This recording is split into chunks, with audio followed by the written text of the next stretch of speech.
What's up guys, in this tutorial we'll be showing you how to quickly update every driver on Windows 11.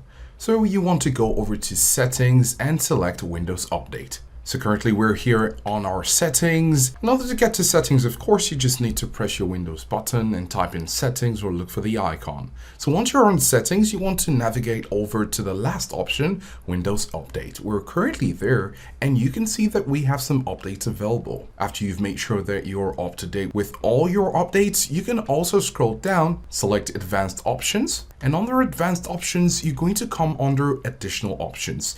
Select Optional Updates. You can see that there are two available, so we're going to click on it.